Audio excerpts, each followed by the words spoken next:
It is 8 minutes to 9. Stammering is more than a nuisance for people who really suffer from it. It can make them suicidal. So any advance towards treating it is to be welcomed. And here's an interesting approach, a play about stammering. It's called Unspoken, and it's based on the story of Alex. Here he is, getting ready to go out. 6 voices appear in mist on either side of him. These are the voices he's carried in his head for years with the power to provoke and taunt him.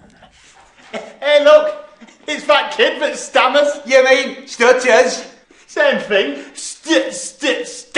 Stutters? Hey, you. Hey, you! What's your name? What's your name?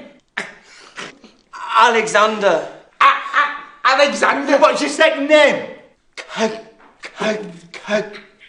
Crawford. Crawford? What is it what you've got here? Is it a stammer or a stutter? Which is it, eh? Is it a stammer or a stutter? What's he saying? Dunno. Nut job. Not job, not job, not job, not job. Jordan Halkier is the star of the play. He is Alex, and he's on the line. So is Trudy Stewart, who co-wrote and directed the play. Jordan, how bad is your stammer? It's very, very severe. Very, very severe, I would say. But you got through that play brilliantly, according to everybody who's seen it. It's just stunning. I'm not actually the actor. I'm the one that's helping the actor. Oh, I'm so sorry. I misunderstood. Yeah. I thought you were actually playing the part. So you helped the actor. How did you help him? I basically just kind of told him what all the different types of stammers were, and we kind of went through them all, and he kind of acted out each one, and then I kind of corrected him and what he needed to work on. Right. And as far as you are concerned, as you say, it's very bad, although you're communicating with us perfectly well at the moment, obviously. You became suicidal, I gather. Yeah.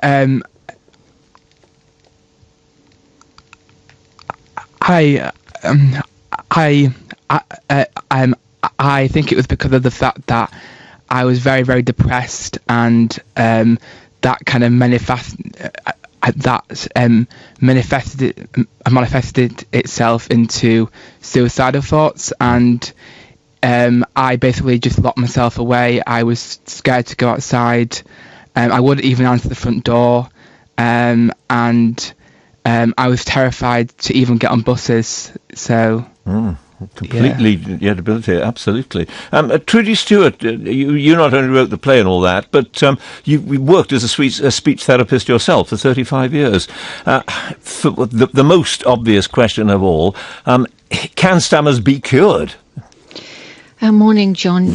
Just first of all, the play was written by a playwright called Neil Rathmell, and I collaborated with Mr. Rathmell on that, obviously helping to provide some information about stammering. From the point of view of an expert, yeah. Well, the stammerers are the stammerers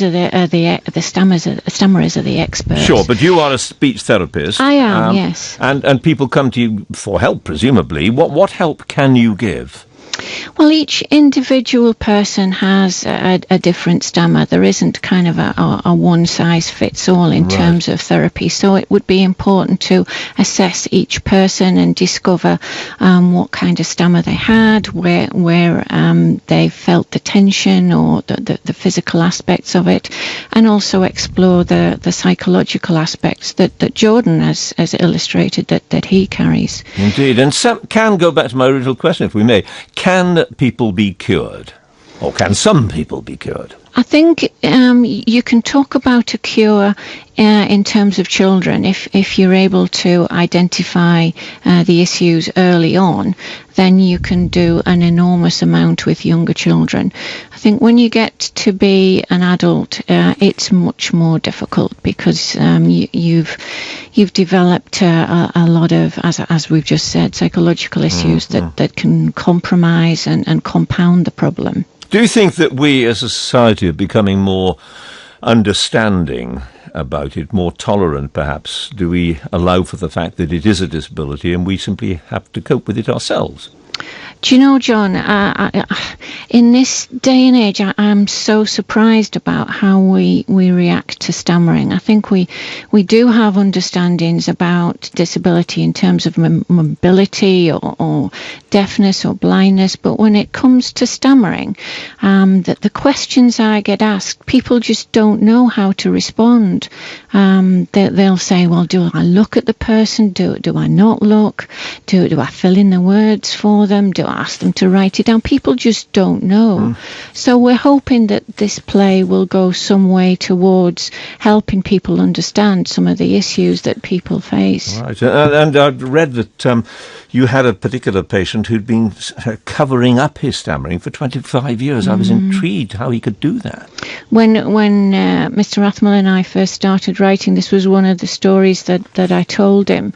It was a guy, we'll call him Patrick, but basically he came for therapy with me, having hidden his stammer for 25 years, so not even his wife knew. And he'd have little techniques, well, lots of techniques really, like he would avoid certain words, he'd avoid placing himself in certain situations. And through therapy, he came to realise that having the support of his partner was very important and could make a difference. I'm afraid we'll have to end it there. Thank you both very much indeed, Trudy Stewart and Jordan Halke. It's a